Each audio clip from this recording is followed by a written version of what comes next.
Hola, ¿qué tal? ¿Cómo les va? Buenas noches. Mi nombre es Daniel Sobreros, soy el JTP de Teoría Psicológica Cognitivo-Conductual. Voy a tener el placer de hoy día contarles acerca de la terapia cognitiva de la depresión de Aaron Beck.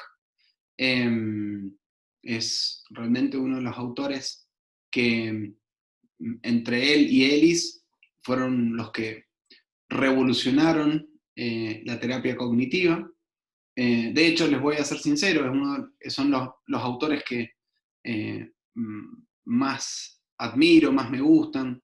Realmente han sido de mucho agrado para mí. Han sido gente que con sus eh, formas, pensamientos y estudios me determinaron de alguna manera el ser un terapeuta cognitivo-conductual.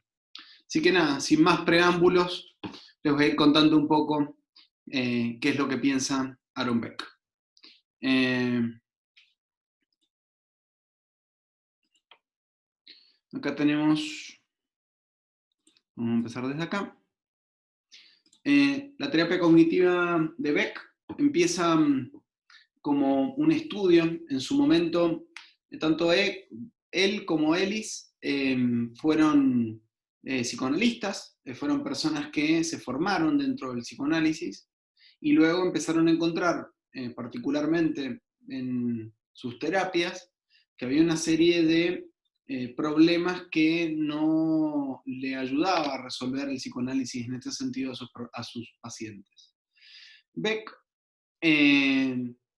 uno de sus primeros estudios, él trata de ver si podía encontrar en los sueños el contenido culposo que en teoría planteaba la teoría freudiana, en donde claramente los sueños tenían que tener alguna relación con, con esta vuelta, esta sombra que se posicionaba arriba del yo, ¿no? Que hablaba de la melancolía. Él consideraba que el contenido de los sueños tenía que coincidir de alguna manera con, ya que eran simbólicos, tenía que coincidir con esto. Y lo que empezó a encontrar, que fue muy interesante para él, que fue como si fuera una cuestión, eh, una epifanía, ¿no? Eh, Se empezó a dar cuenta que el contenido de los sueños era muy similar a las cosas que le relataban eh, sus clientes en las terapias, lo cual lo empezó a hacer pensar si no había otro factor más importante en algún sentido que tuviera algún peso a la hora de poder explicar qué es lo que le estaba ocurriendo a estas personas cuando se deprimían. Entonces, él comienza con un modelo, ¿no? En donde eh, empieza con estas observaciones clínicas sistémicas, como sistemáticas para ser más exactos, y de investigaciones experimentales intenta ser de alguna manera más riguroso con esta cuestión y desembarca luego de hacer todo esto en un libro que se llama Terapia Cognitiva de la Depresión, que es básicamente el modelo de tratamiento que es de muy buena utilidad en este tipo de casos, sobre todo en las depresiones de carácter exógeno. ¿Sí? Eh, entonces, en este sentido, Beck empieza a tener una interacción entre el enfoque clínico y experimental que le permite el poder crear este modelo cognitivo acerca de la depresión. Y por lo tanto, plantea que hay tres conceptos específicos para explicar el sustrato psicológico de la depresión. Una triada cognitiva en primera instancia, que la vamos a ver de manera muy clara, eh, los esquemas, que serían las estructuras que, son estructuras bastante impermeables a la hora de ser modificadas, que son más ¿cómo ponerlos? Con menor nivel de conciencia, o sea, como que cursan de una manera más automática, le dan una interpretación a las situaciones de principio a fin y tienen que ver con lo que se entendería desde otras miradas con lo que es la personalidad, por lo tanto con las cuestiones más estables del sujeto. Y por último, algo que es fundamental, que para él es lo determinante a la hora de poder entender por qué las personas tienden a deprimirse, siendo que teniendo circunstancias que pueden llegar a ser favorables en su vida, sin embargo son interpretadas de manera errónea a través de los sesgos cognitivos o errores en el procesamiento de información que él denomina lo que él denomina errores de procesamiento de información o distorsiones cognitivas. Estas distorsiones cognitivas son la base para él de la creación, de alguna manera, de los síntomas de la depresión que el individuo padece. Entonces, este sustrato psicológico está anclado en la triada cognitiva, que es una mirada negativa del sí mismo, de las personas y del mundo y del futuro, los esquemas, que son las estructuras más estables, más impermeables a la modificación, que tienden a darle un sentido al sí mismo, y que por lo tanto son creadas a lo largo de la historia del sujeto, están relacionadas con su propia novela familiar, si es que uno lo quiere poner desde otros enfoques teóricos, y que le da un sentido al mundo en el cual vive, a cómo se observa a sí mismo y hasta el futuro de cómo percibe las cosas. Y por último, estos errores en el procesamiento de información que de alguna manera alimentan esa mirada esquemática que tiene el sujeto acerca del sí mismo, de los demás, del mundo y del futuro, que lo que hacen es distorsionar para Beck, porque Beck está apoyado dentro de lo que se entendería en epistemología, en el empirismo, que eso significa que los empiristas van a sostener que los órganos de los sentidos permiten capturar la realidad y que por lo tanto hay una realidad externa y que puede ser percibida de esa forma y por lo tanto uno puede tener una fotografía realista de eso, ¿bien? A su concepción, las personas que padecían de depresión no tenían una percepción realista de sí mismos. Esto son cuestiones bastante claras de la segunda ola de la terapia cognitiva conductual, porque la primera ola está marcada por las terapias de la conducta, que es lo que han venido viendo hasta el momento.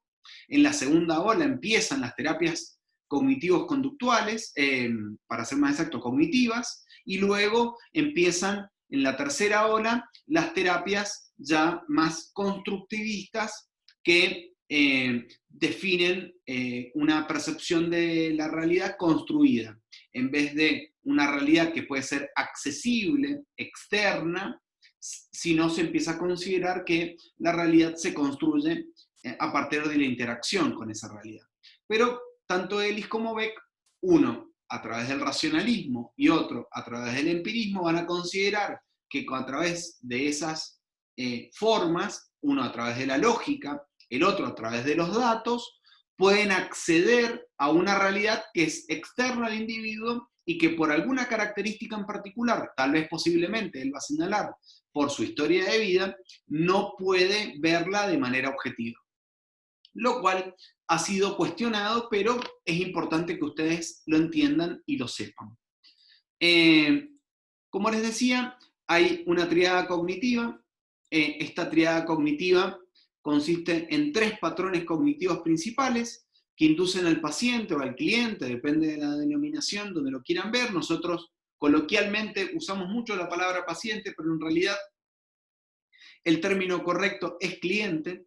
Ya en algún momento se lo explicaremos en clínica, pero es porque es una persona que demanda un servicio, que es activo, que es más acorde al modelo psicológico y no al modelo médico, y por lo tanto se considera que es importante esa disquisición. Entonces, ¿qué ocurre? Estos patrones cognitivos principales inducen en general a esta persona a considerarse tanto a sí mismo, a su mirada de lo que considera el futuro, o sea, decir, qué es lo que va a pasar después de hoy día, y las experiencias de una manera idiosincrática. ¿Qué significa idiosincrática? Que pertenece a su propia historia, que pertenece a una mirada única que tiene esa persona, que se ha ido construyendo a lo largo de las experiencias entre la interacción entre el temperamento y las experiencias familiares que esta persona ha tenido a lo largo de su vida. El primer componente de la triada, claramente, es la visión negativa que tiene la persona acerca de sí misma. Entonces él se da cuenta que las personas que padecían de depresión son personas que tienden a mirarse a sí mismo de manera negativa. ¿Cómo se compone esto de mirarse negativamente? Las personas en general se ven desgraciados, torpes, enfermos, con poca valía, por lo tanto hay un efecto sobre el autoestima, que es en algún sentido un epifenómeno de la autovaloración que yo tengo sobre mí mismo. ¿Qué opino yo sobre mí? Si yo creo que soy una persona que no sirvo para nada, lo más probable es que mi autoestima baje, porque es la sensación que yo tengo acerca de cuán valioso soy. Tiende a atribuir sus experiencias desagradables a un defecto suyo, en general tienden a ser intrapunitivos, o sea, a echarse la culpa, a ser bastante duros consigo mismo. Claramente ese defecto puede ser de manera psíquica, moral o física, y por lo tanto, cualquiera de esas tres cuestiones hacen que la persona considere que, no sé, personas que, porque han aumentado de peso, por ejemplo, pueden pensar que no tienen valor alguno, lo cual claramente hace que uno empiece a pensar que hay una manera distorsionada de ver las cosas, o porque en determinados tipos de situaciones no nos va como uno pretende que nos debería ir, que tiene que ver con las expectativas, y eso todo el tiempo está en juego, ¿no? Lo que uno espera y lo que puede ocurrir en la realidad. Por lo tanto, la persona puede sentirse que realmente está desgraciada, que hay cosas que le pasan y que no es feliz con esas cosas que le pasan. Y debido a este modo de ver las cosas, la persona cree que a causa de estos defectos puede ser inútil o carente de valor, ¿sí? En general las personas empiezan a ver un proceso inhibitorio, porque es difícil que si uno cree en sí mismo o no se anime a hacer cosas. Pero por el contrario, si uno no cree en sí mismo y es muy autocrítico, lo más probable es que eso produzca inhibiciones. Y por una cuestión simple de circuito, como si fuera una especie de profecía autocumplida, lo que va a terminar ocurriendo es que la persona deja de hacer cosas que pueden llevarlo al éxito, que pueden llevarlo a poder tener una visión o una percepción distinta de sí mismo. Entonces, tienden a dejar de hacer cosas, tienden a dejar de hacer cosas porque se sienten culpables. Tengo una paciente, por ejemplo, que vive continuamente en un estado de depresión, producto de que ella siente que como no ha elegido trabajar como su familia pretende, no merece hacer las cosas que a ella le gustan. Y eso se transforma en un gran problema a la hora de cómo ella vive su propia vida. La vive continuamente con una sensación de culpa y con una sensación de inutilidad muy importante, producto de que no hace las cosas que le producen bienestar. No significa que en la vida uno tenga que hacer todas las cosas que le producen bienestar. Hay una gran disquisición en eso, ¿no? En eso no vamos a decir que voy a ser feliz si no trabajo, pero La idea en esto, para que ustedes lo entiendan, es que una persona que no necesita trabajar, tiene el dinero suficiente y le gustaría hacer otras cosas, sin embargo, no se lo permite. Y eso creo que es una de las partes que tiene que ver en cómo se mira a ella misma. Tiende a subestimarse. Las personas en general, cuando se sienten con esta mirada negativa a sí mismo, tienden a creer que no van a poder lograr las cosas que consideran que serían importantes en su vida y por lo tanto tienden a criticarse continuamente sobre la base a estos defectos que perciben, que en general están, vamos a decir, distorsionados y podemos ir utilizando para que se vayan familiarizando con una de las distorsiones que se llama maximización. Acá la minimización sería con respecto al valor que yo tengo y la maximización con respecto a los defectos.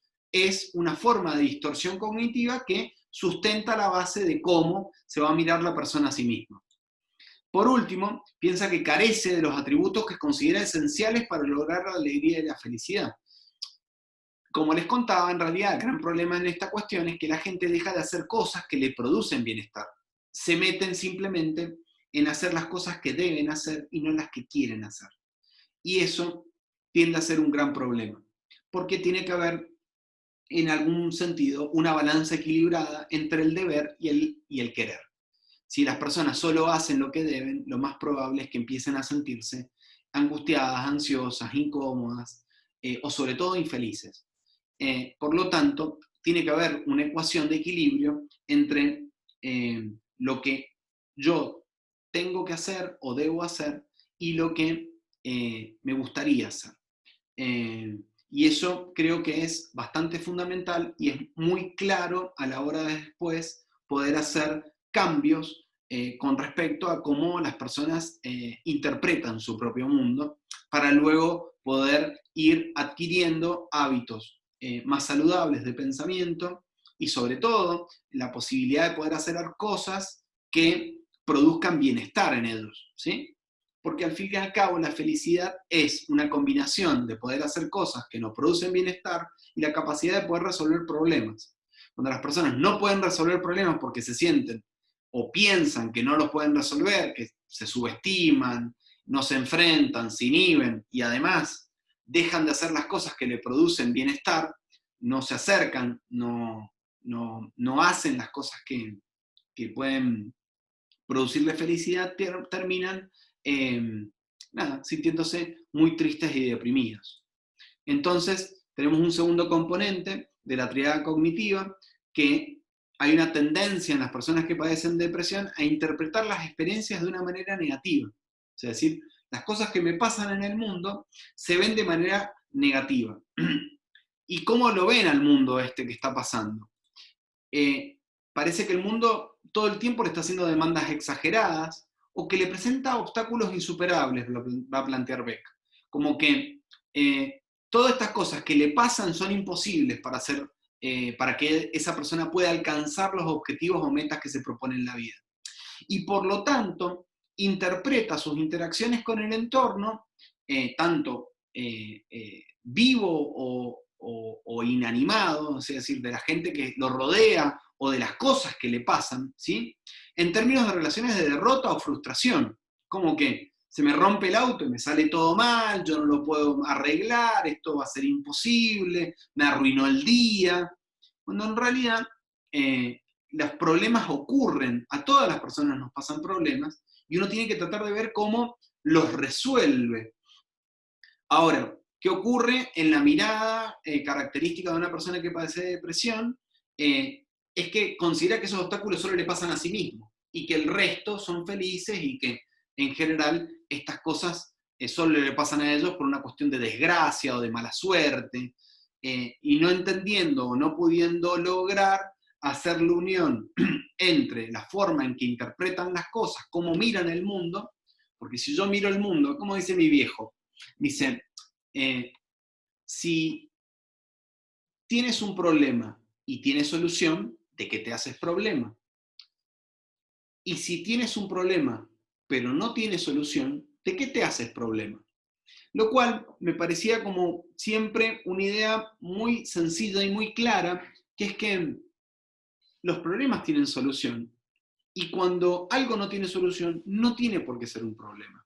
Pero para las personas que padecen de esto, tienden a quedarse en circuitos de mucha inhibición, de mucha crítica, de mucha culpa, de mucha sensación de pensamientos, de sensaciones desagradables, de tristeza y de malestar, de infelicidad, y además también de impotencia en algún sentido, porque consideran que ellos no van a poder hacerle frente a estas cosas, porque en algún punto algo de su historia ha hecho que ellos crean que eso va a ser así de manera permanente, que va a ser otro de los componentes que vamos a ver.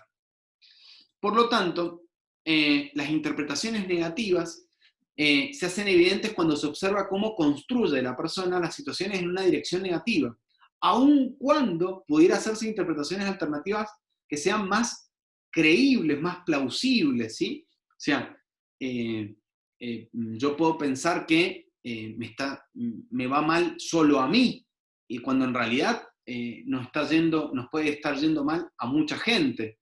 Y ese tipo de cosas, de alguna forma, no son interpretadas en ese sentido cuando una persona está deprimida. Y ese es lo que uno tiene que tratar de ir cambiando o produciendo cambios en esto. Por lo tanto, tenemos una mirada negativa del sí mismo, una mirada negativa del mundo, que hace que se interprete, aún teniendo cuestiones positivas, mirarlas de manera negativa. Porque no alcanzan lo suficiente, porque algo faltó, porque algo no se concretó, porque podría haber sido de otra forma, porque se lo imaginaron de otra manera, y por lo tanto eso empieza a generar una gran sensación de frustración y de infelicidad. El último componente, que tiene que ver, como les decía, con las cuestiones de permanencia, que tienen que ver también, la vamos a ver con el modelo de Seligman en algún momento, que tiene que ver con la mirada negativa acerca del futuro, o sea, con la mirada temporal. O sea, no solo además que la persona percibe que las cosas le van mal, sino más cree, ¿sí?, que le van a ir mal para siempre, ¿está bien? Que esto va a durar muchísimo tiempo y no va a tener solución de continuidad. Y esto, lamentablemente, termina generando un atrapamiento que puede ser muy peligroso. Entonces, cuando la persona hace proyectos de gran alcance, está anticipando que las dificultades y los sufrimientos actuales van a continuar indefinidamente, que no van a corregirse. Y eso, en algún punto, empieza a generar que uno espere penas, frustraciones, privaciones interminables, y cuando piensan hacerse cargo de una determinada tarea en un futuro inmediato, inevitablemente sus expectativas son de fracaso, o sea, no espera nada bueno del mundo. El mundo le ha enseñado, y él ha hecho, de alguna manera, a través de su historia, una adquisición de una mirada negativa de sí mismo, que lo hace incapaz de poder pensar que realmente va a poder resolver las cosas adelante. Eso no significa que no las pueda resolver o que no tenga las capacidades. De hecho, en terapia uno puede descubrir que las personas son resilientes, que las personas cambian, que las personas son más fuertes de lo que uno puede llegar a suponer, que las personas pueden cambiar por sí mismo. Entonces, estas cosas, cuando uno logra potenciar estos aspectos de poder percibir más claramente cuáles son los recursos que la persona realmente tiene, esto ayuda bastante, como diría Martin Seligman, si uno puede exponer a una persona al éxito, lo más probable es que eso comience a echar a andar otro tipo de mecanismos y de recursos que son las fortalezas que tiene esta persona, que toda persona tiene. O sea, en esto, inevitablemente hay que entender que muchas veces la persona está haciendo foco sobre lo que no le sale, pero muchas veces menosprecia, ¿sí?, por la cuestión de las distorsiones cognitivas, sus capacidades y sus fortalezas. Importante y casi fundamental es que si una persona no puede ver una solución en el futuro, esto corre, en este punto, corre mayor peligro la posibilidad de que empiece a pensar que si no hay solución, por lo tanto, la ideación suicida puede ser potenciada por este efecto de no ver solución en el futuro. Entonces, es un factor fundamental a corregir que tiene que ver con la esperanza. Las personas sin esperanza, sin expectativas positivas acerca del futuro, se hunden en un presente que los inmoviliza, los inhabilita y no permite resolver los problemas que los angustia. Muchas veces ocurre porque hay personas, por ejemplo, que consideran que están en una relación patológica, no me gusta la palabra patológica, vamos a poner disfuncional, y esta relación disfuncional, como consideran que nadie más los va a querer, quedan atrapados en esa situación, y encima, además de creer que nadie los va a querer, no creen que nadie pueda llegar a querernos en algún momento en el futuro, por lo tanto los deja atrapados en una relación que los va deprimiendo poco a poco. O cuando una persona elige mal una carrera, por ejemplo, y insiste en tratar de hacer algo que no le sale, que no le gusta, que no le apetece, que no le nace, y por lo tanto su visión y su mirada de futuro empieza a ser cada vez más problemática. Y eso puede llevar a que la persona considere a la ideación suicida como algo que empieza a emerger, que empieza a tornarse cada vez más realista, porque la angustia, están atrapados entre la angustia de un presente o la solución de dejar de sufrir. Y eso es claramente algo que nosotros tenemos que anticiparnos, tratar de lograr, poder manejarlo de una mejor manera, buscando las formas de poder, ya sea si ya nos encontramos en esta situación, lo más probable es que necesitemos hacer una derivación psicofarmacológica y aumentar terapéuticamente todas las habilidades y sobre todo una mirada de cambio positiva hacia el futuro que va a facilitar que la persona disminuya esta ideación que puede tornarse peligrosa. La tristeza para el modelo de Beck es un epifenómeno, significa que en primera instancia lo cognitivo es lo que va a fundar la interpretación del mundo y le va a dar forma, por lo tanto, a las consecuencias emocionales que la persona va a percibir, que va a sentir, para ser más exacto. Entonces piénsenlo, después lo vamos a ver bien con Ellis, que hay un ABC. Este ABC significa que hay acontecimientos, que son las experiencias que yo tengo en la vida, las creencias, que son lo que se entendería en inglés como beliefs, y las consecuencias, por eso se llama ABC. Lo que pasa que en la traducción quedaría medio raro otro tipo de sigla. Y las consecuencias, tanto conductuales como emocionales, son un fenómeno producido por la interpretación cognitiva. Que de esto, en algún sentido, van a partir de ambos, tanto Ellis como Beck, de un filósofo que se llama Epicteto, que en el siglo IV a.C., plantea que no son las situaciones ni buenas ni malas, sino las opiniones que tenemos acerca de ellas, va a decir Epicteto. Entonces, o Epicteto. Lo que va a plantear esto es que, en algún sentido, la mirada, el pensamiento, va a determinar cómo yo percibo las cosas que me ocurren y, por lo tanto, para los terapeutas cognitivos, la tristeza, la ansiedad o el enojo van a ser un fenómeno derivado de la interpretación del individuo de esa realidad. Si el paciente piensa erróneamente que va a ser rechazado, reaccionará con el mismo efecto negativo de tristeza y enfado que cuando el rechazo sea real. Si piensa erróneamente que vive marginado de la sociedad, se va a enojar. Entonces, lo que está planteando en algún sentido este modelo es que hay una primacía de lo cognitivo por encima de lo emocional. Ahora, hay muchos estudios después que han encontrado que en realidad hay una relación sincrónica entre las emociones y los pensamientos. Y de alguna manera hay algo que se entiende, según un autor que se llama Sahonk, que se llama efecto de congruencia de estado anímico. El efecto de congruencia de estado anímico dice que las interpretaciones que tiene el sujeto, o sea, los contenidos cognitivos, van a ser coincidentes con las respuestas emocionales. Por lo tanto, las situaciones o pensamientos de pérdida van a estar asociados a la tristeza, los pensamientos de injusticia van a estar asociados al enojo, los pensamientos asociados a cosas como, por ejemplo, defectos muy grandes o cosas que generen alguna mirada negativa de uno, pueden generar vergüenza, que tiene que ver más con una cuestión social. La incertidumbre va a generar ansiedad y por lo tanto van a ser una cuestión en un circuito, porque una parte de la parte cognitiva depende del sistema nervioso central y la parte de la respuesta emocional responde al sistema nervioso autónomo.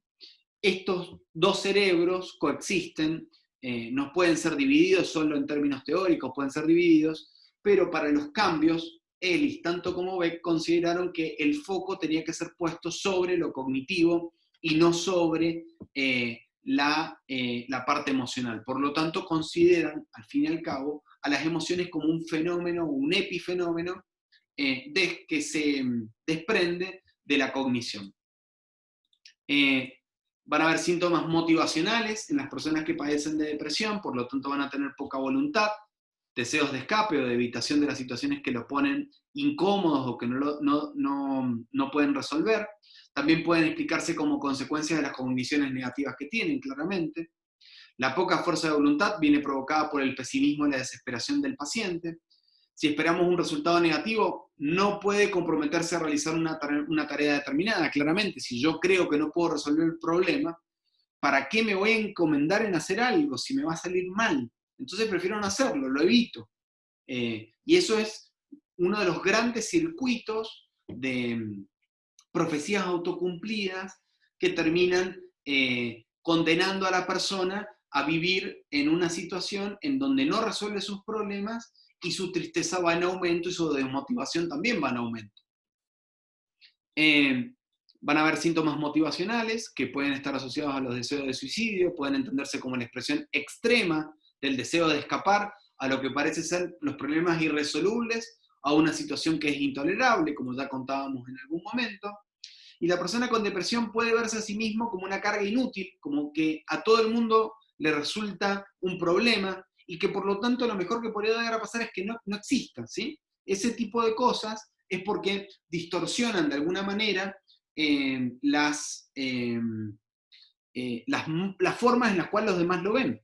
Porque digamos una cosa así, una persona que siente que nadie lo quiere, por ejemplo, no va a levantar el teléfono para conversar con un amigo, ¿está bien? Yo recuerdo una paciente que ella me decía, yo creo que mis amigas a mí no me quieren, creo que me tienen lástima, me decía. Y a mí me parecía muy simpático, en un sentido no peyorativo, digo, simpático yo siempre lo uso, como algo que me parecía interesante, era que como alguien que va a ser tu amigo, va a ser tu amigo solo por lástima. Hay un elemento ahí que me estoy perdiendo, hay algo que no estoy viendo, hay algo que no estoy cuestionándome.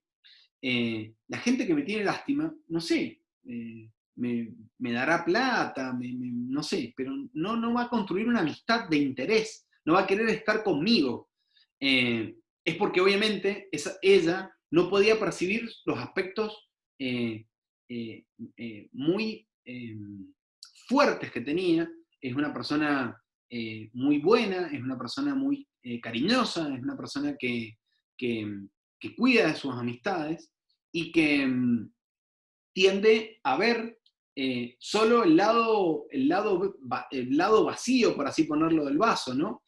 Cuando alguien no la llama, o cuando alguien, pero a veces, muchas veces uno no te llama porque vos tampoco lo estás haciendo. Entonces eso en algún punto puede tener un efecto muy grande sobre cómo se perciben a sí mismos. Entonces eso es importante. Y pensar, en este sentido del deseo de escapar, ¿no?, que sería mejor para todos, incluido él mismo, si estuviese muerto. Eso es algo que ocurre mucho cuando las personas llegan a un estado bastante grave de la depresión, pero eso no significa que todo el mundo que esté deprimido tiene ideación suicida. Ojo con esa discriminación, porque mucha gente que está deprimida no tiene ideación suicida, no se tira en la cama, pero sin embargo tiene una opinión horrible de sí mismo, tiene una opinión negativa del mundo y no cree que las cosas en el futuro mejoren. Y no por eso tienden al suicidio. Entonces, esto es importante discriminarlo. Hay personas más vulnerables y personas menos vulnerables.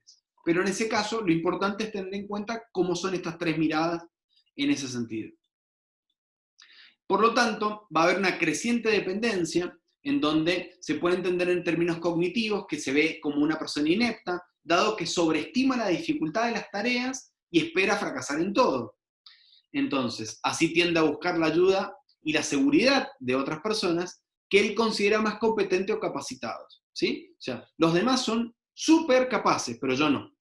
Siendo que los demás, todos han aprendido y todos te han tenido que pasar por el efecto de poder errar para poder aprender. Pero hay personas que con un creciente miedo al fracaso muchas veces no se animan a cometer errores y por lo tanto no se animan a hacer cosas. Y por lo tanto no aprenden.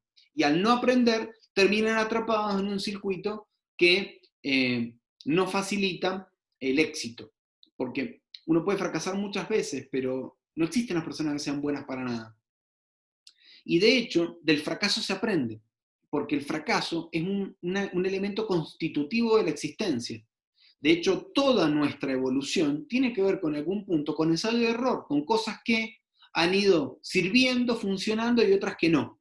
Y eso, muchas veces, las personas, sobre todo aquellas personas que consideran ser muy perfeccionistas y ser poco tolerantes a la frustración, terminan teniendo una idea distorsionada de sí, como que los demás son capaces porque nacieron de esa forma y no porque fueron desarrollando habilidades a lo largo del tiempo. Hay otros síntomas de la depresión que tienen que ver con este modelo cognitivo, que puede explicar los síntomas físicos de la depresión, como la apatía y las pocas energías. Pueden ser consecuencia de la creencia del paciente de que está predestinado a fracasar en todo en cuanto se proponga. Esto sigue todo el tiempo en la misma línea. La visión negativa del futuro, una sensación de futilidad que puede producir una inhibición psicomotriz. ¿Para qué me voy a mover? ¿Para qué me voy a mover de la cama? ¿Para qué voy a ir a estudiar si a mí no me va a salir? Yo no voy a aprobar. ¿Sí? ¿Para qué? No me pruebo o ya fracasé y por lo tanto no quiero volver a fracasar. Entonces me quedo en esa inhibición que no produce el acceso o la posibilidad al éxito. Por lo tanto, como te les contaba, hay una organización estructural del pensamiento en la depresión que está organizada a través del modelo cognitivo de los esquemas.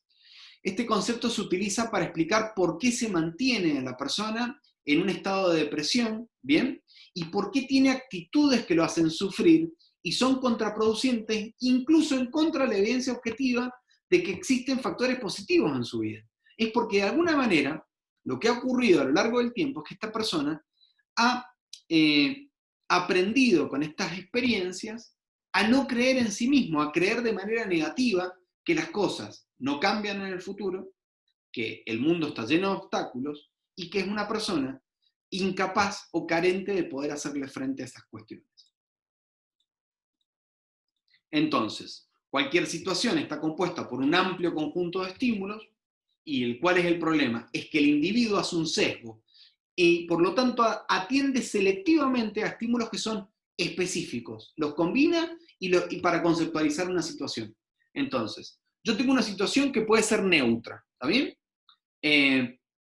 Pero pongámoslo así más claro, puede ser tanto positiva como negativa. La persona que padece de depresión, en vez de mirar y decir, por ejemplo, desapruebo un examen, y en vez de decir, el próximo examen lo voy a aprobar porque me faltó estudiar tal o cual bolilla, la persona que padece de depresión va a decir, nunca más lo voy a poder aprobar. ¿Se entiende? Entonces, ¿qué es lo que hace? Toma elementos que, por ejemplo, no mira que a otras personas le ha ocurrido de desaprobar y volver a aprobar, que la mayoría de los profesionales, excepto aquellos que nunca han desaprobado, han tenido la experiencia de que en algún examen han tenido alguna nota negativa, pero eso pareciera como que pasa por el costado, es como que no se observa. Y lo que no se observa, en algún punto, es porque está íntimamente relacionado con el esquema. El esquema es una visión permanente que yo tengo acerca de mí mismo, de los demás, del mundo y del futuro, que es bastante difícil de cambiar, no es incambiable, pero que se sostiene a pesar de obtener resultados negativos o contraproducentes.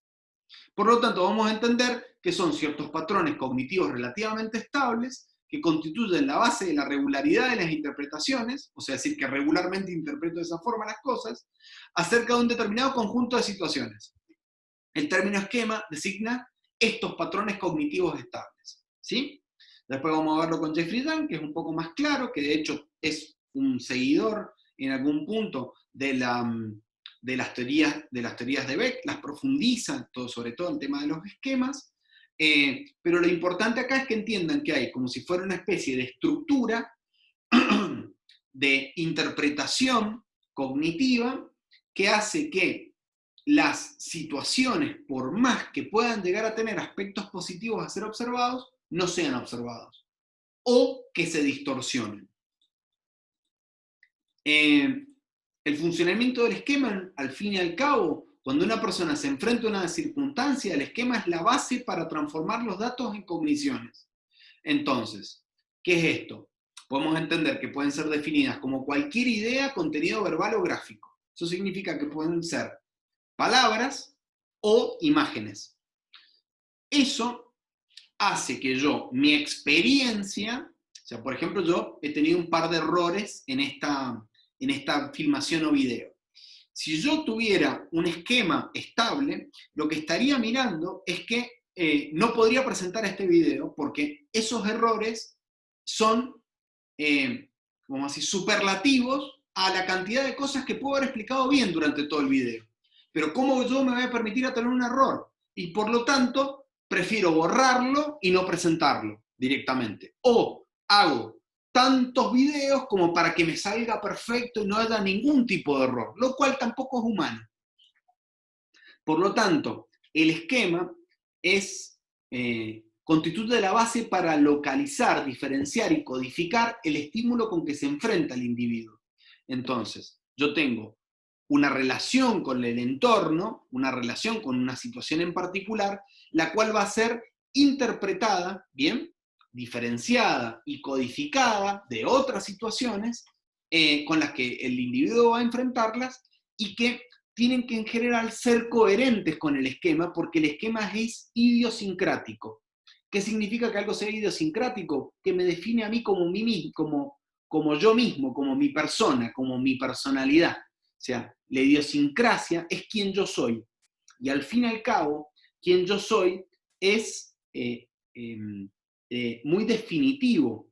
¿Y qué ocurre con esto? Las personas, si tienen una mirada negativa de ese sí mismo, de esa cuestión idiosincrática, porque la idiosincrasia se da a lo largo de la historia de un individuo. O sea, yo soy en función de mis circunstancias y mis aprendizajes.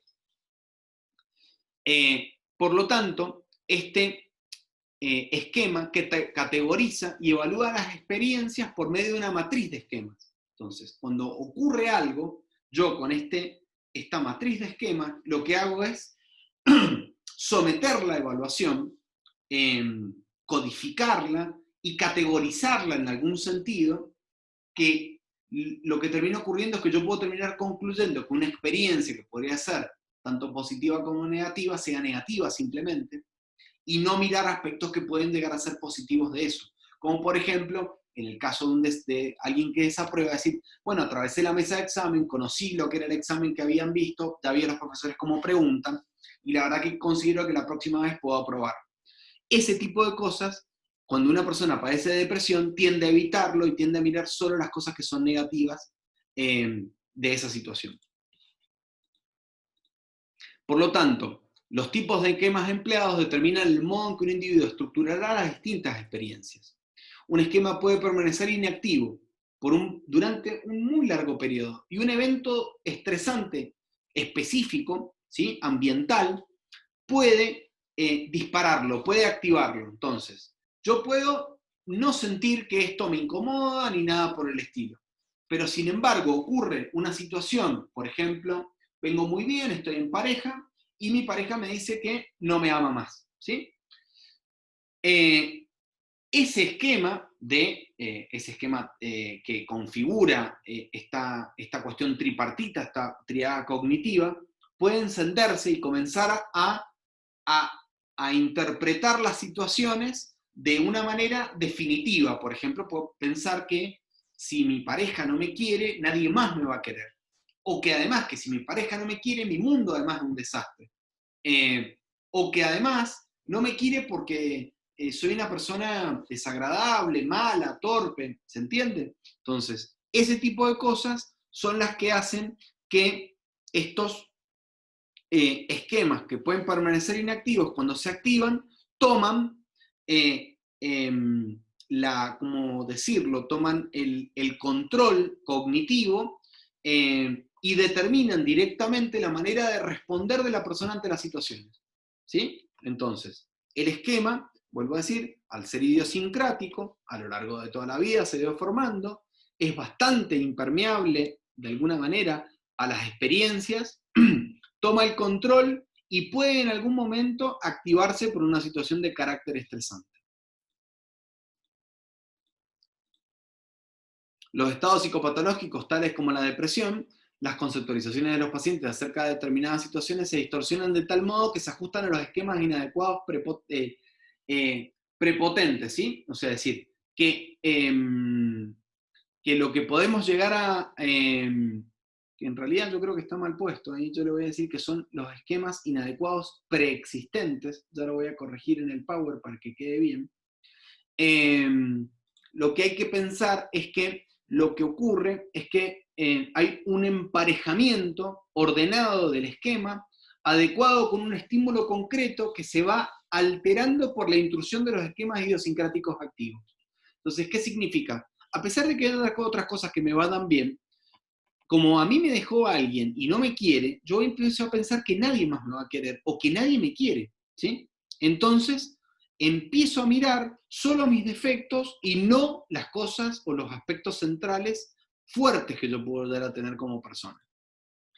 Y a medida que se deprime cada vez más, la persona pierde gran parte del control voluntario sobre sus procesos de pensamiento, porque en algún punto hay algo que se llama el enlentecimiento psíquico producido por la depresión, y por lo tanto se resulta incapaz de poder acudir a otros esquemas más adecuados que le permiten interpretar de mejor manera esta situación.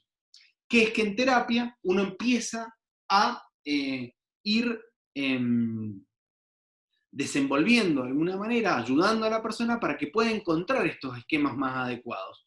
Y si no los posee, porque ya hay una cuestión más de personalidad desadaptativa, que hay lo que se entendería como un trastorno de personalidad, que es un trabajo mucho más complejo que ya tiene que ver con la terapia de esquemas, que en algún momento se las mencionaré con Jeffrey Young. Los errores en el procesamiento de información, que es la tercera pata, entonces hemos visto la triada cognitiva, los esquemas, y esta tercera pata, que son los errores en el procesamiento de información o distorsiones cognitivas, son errores sistemáticos que se dan en el pensamiento de la persona con depresión. Mantiene la creencia del paciente en la validez de sus conceptos negativos, incluso a pesar de existiendo evidencia que sea contraria o que la contradiga. Entonces, existe lo que se entiende como la inferencia arbitraria, que es relativa a la respuesta, y se refiere al proceso de adelantar una determinada conclusión en ausencia de la evidencia que apoye o cuando la evidencia es contraria a la conclusión. Sin muchas cosas muy complejas, lo que quiero explicarles es que cuando uno hace una inferencia arbitraria, tiene muchas posibilidades de sacar una conclusión. Pero lo que hace es, por ejemplo, como mi novio no me quiere más o mi novia no me quiere más, nadie más me va a querer. Eso termina siendo, en algún sentido, algo que es adelantar una conclusión en ausencia de evidencia, porque puede existir que otra persona me quiera, pero sin embargo, yo considero que eso no va a ocurrir. ¿Me explico? La abstracción selectiva, que consiste en centrarse en detalles extraído fuera de contexto, o sea, es decir, en un detalle de la situación, ignorando otras características más relevantes de la situación y de conceptualizar toda la experiencia en base a ese fragmento. Entonces, por ejemplo, me está yendo muy bien, estoy dando un examen, pero me equivoco. ¿Y qué pasa? Toda esa situación se comienza a teñir y se considera que la situación fue un horror, que fue un desastre, porque me equivoqué, me trabé en un momento, no pude decir lo que pensaba, pero sin embargo aprobé. Y hay personas que, a pesar de haber tenido el éxito, hacen foco sobre lo que no, sobre lo que salió mal. Y eso se llama, según Beck, abstracción selectiva. El otro es la generalización excesiva, que significaría que la persona hace un proceso de elaborar una regla general a partir de un hecho en particular. Entonces, muchas veces de hechos aislados, esto mismo que les decía, siempre me va a ir de la misma forma, nadie me quiere, todo me sale mal, todas esas cuestiones tienen que ver con una generalización excesiva. La maximización y la minimización son los otros dos elementos que van a tener que ver con los errores cognitivos, como les decía en algún momento. Una persona puede maximizar lo negativo y minimizar lo positivo, y por lo tanto quedan reflejados en los errores cometidos al evaluar la significación o magnitud de un evento, errores de tal calibre que constituyen una distorsión, porque si yo miro solo aquello de lo que me sale mal, posible, o que eso sería básicamente una abstracción selectiva, pero además puedo hacer el proceso de maximizar eso, de llevarlo a que esto fue un desastre completo y minimizar los aspectos positivos de esa situación. Y el otro, que podemos ver acá, es la personalización. La personalización es la tendencia a creer que todo tiene que ver con uno mismo, ¿sí? Y por lo tanto, hay una facilidad de la persona para atribuirse a sí mismo fenómenos externos cuando no existe una base firme para tener tal conexión. Esto pasó por mi culpa, cuando en realidad puede no haber pasado por la culpa de esa persona, sino por la responsabilidad de otra. Recién charlaba con una paciente y me decía, bueno, que obviamente había tenido una pelea con su novio le dijo que no la amaba más, y lo que yo pensé en ese momento fue, ella me dijo, bueno, fue por culpa mía, y yo pensé, digo, pero a ver, ordenémonos un poco, no todo tiene que ver con uno, la decisión de querer o no querer a alguien es del otro, no de uno. Ahora, le pregunto, ¿le hiciste daño? ¿Hiciste alguna cosa que le produjera malestar? Y ella me contesta, él me pedía cosas que yo no podía hacer por él. Tal vez soy culpable de no poder de no poder haber hecho eso, lo cual termina siendo como una trampa, porque el otro te pide algo que vos no puedes realizar, vos no lo puedes realizar y después te sentís culpable. Entonces eso se llama personalización. El pensamiento absolutista de todo nada, dicotómico, en donde son cosas que, una tendencia a clasificar las experiencias en absolutos, en categorías opuestas, ¿bien? Tanto para las situaciones como para describirse a uno mismo. Con esto, como podrán ver, hemos finalizado la parte de Beck. La verdad que estoy bastante cansado, ha sido un día largo, pero bueno, espero que lo hayan podido disfrutar.